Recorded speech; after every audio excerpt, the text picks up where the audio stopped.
हाम्रो major concern भनेको चाहिँ कसरी चाहिँ स्किलफुल बनाउन सकिन्छ भन्ने कुरामा चाहिँ काठमाडौँ महानगरपालिकासँग जोडिएर चाहिँ यसमा कार्य गर्दाखेरि चाहिँ धेरै कुराहरू चाहिँ हामीले पनि सिक्नै पाउने अवसर प्राप्त गरेका छौँ। किनभने एज अ युथ हामीले पनि यो फेज हामी पार गरेका छौँ। किनभने देयर वर टाइम्स जहाँ चाहिँ हामीले स्किल सिक्न पाए चाहिँ कस्तो हुन्थ्यो होला, किनभने एभ्री टाइम त्यो थियोरिटिकल लर्निङले चाहिँ हामीलाई त्यति धेरै इफेक्टिभ फिल नभइरहेको कन्सर्न थियो होइन, अवस्था भएको भएर चाहिँ हामीलाई लाग्थ्यो कि लाइक स्किल सिक्दाखेरि चाहिँ अझै बढी प्रोडक्टिभली हामीले आफ्नो कुराहरू चाहिँ अगाडि बढाउन सक्छौँ होइन। र त्यो म्याटरमा चाहिँ अहिलेको स्कुल्समा जस्तो 9 क्लासमा जुन यो 90 आवर्सको स्किलफुल ट्रेनिङ्सहरू भइरहेको छ, देयर आर भेराइटी सब्जेक्ट्स जस्तो मोबाइल एन्ड इलेक्ट्रोनिक्स, ब्युटिसियनदेखि लिएर प्लम्बिङ होइन। अब यो सबै कुराहरू डिफ्रेन्ट स्किल सेटहरू सिकिसकेपछि चाहिँ मेरो लाइफ कसरी प्रोडक्टिभ हुन्छ भन्ने पाटोमा चाहिँ स्टुडेन्ट्सहरूले चाहिँ कनेक्ट गर्न सक्नु भएको अवस्था छ। र एज अ युथ उहाँहरूले चाहिँ अब आफ्नो यो टिनेजर्सको फेज पार गरेपछि एउटा युवावस्थामा प्रवेश गरिसकेपछिको होइन आफ्नो अपर्च्युनिटिज आफूले पाउने आफ्नो एउटा जुन रेस्पोन्सिबिलिटी हुन्छ upon your family, upon your society, त्यसलाई पनि एक्सेल गर्नको लागि चाहिँ यो कार्यक्रमले साँच्चै नै हेल्प गरेको चाहिँ हामीलाई फिल हुन्छ। र अर्को भनेको चाहिँ जस्तो ट्रेनिङ प्रोभाइडर्सहरू जति पनि अब सूचीकृत भएर चाहिँ काठमाडौँ महानगरपालिकाले ल्याउनु भएको छ होइन। सो जति पनि ट्रेनिङ प्रोभाइडर्सहरूलाई चाहिँ यो रेस्पोन्सिबिलिटी दिएको छ, हाम्रो मेजर कन्सर्न भनेको चाहिँ स्कुल्सहरूमा गएर आफ्नो भूमिका चाहिँ राम्रोसँग निभाउने त्यो चाहिँ हाम्रो मेजर रेस्पोन्सिबिलिटी रहेको छ भने।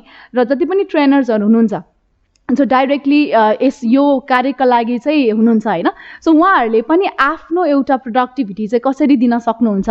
र एकदमै महत्त्वकाङ्क्षी प्रोजेक्ट भएको भएर, किनभने कसैलाई सिकाएर उहाँहरूबाट एउटा इकोनोमी जेनेरेसनको पनि एउटा म्याटर जोडिएको भएर चाहिँ यसलाई हामीले एकदमै सिरियसली अगाडि बढाइरहेका छौँ, जसको थ्रुबाट चाहिँ स्टुडेन्टहरूले चाहिँ, बिकज दिस इज इनिसियल फेजमा कतिपय कुराहरू चाहिँ भर्खर सुरु भएको हुन्छ र यो कुरालाई कनेक्ट गर्दै गर्दा इकोनोमीसँगै जोडिएर यो कार्यक्रमलाई अगाडि बढाउँदा चाहिँ that takes a lot.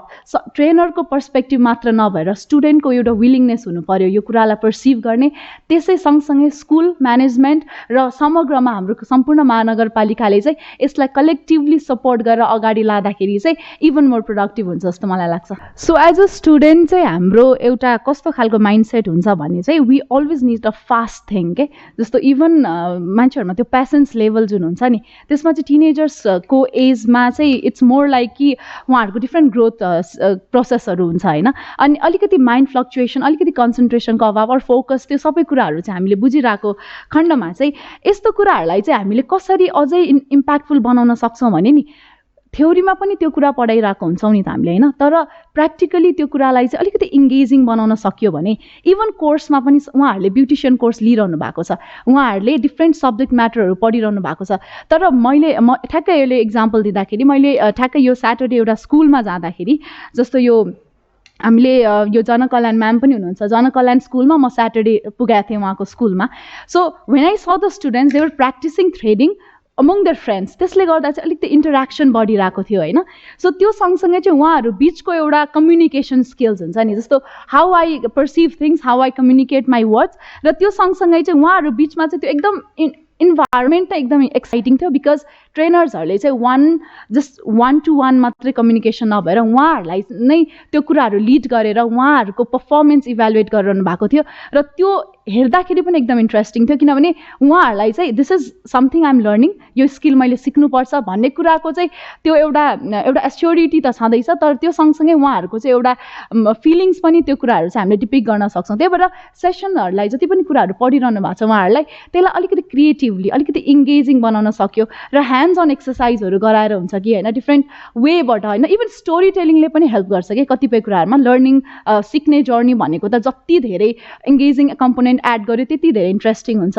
So यो कुराहरूले चाहिँ अब युथहरूलाई चाहिँ अझै फोकस बनाउन हेल्प गर्छ जस्तो मलाई लाग्छ। मोटिभेसन चाहिँ एकदमै महत्त्वपूर्ण छ है। मोटिभेसन त्यो एउटा कुरा सुन्दाखेरि इट्स मोर लाइक अब हामीले सधैँ स्टुडेन्टलाई मोटिभेट गरिरहेको त हुन्छौँ नि भन्नु होला, तर मोटिभेसन यस्तो फ्याक्टर हो जसले चाहिँ like not giving it sometimes के एभ्री टाइम उहाँहरूलाई केही राम्रो काम गर्नलाई मोटिभेट गर्ने, र इभन स्टुडेन्टको पर्फर्मेन्समा पनि उहाँहरूलाई लाइक यु आर गुड होइन, तपाईँहरू सबैजना स्पेसल हुनुहुन्छ, सबैजनाले यो कुरा सिक्न सक्नुहुन्छ भन्ने खालको एउटा मोटिभेसन पनि एकदमै जरुरी छ जस्तो मलाई लाग्छ। Thank you.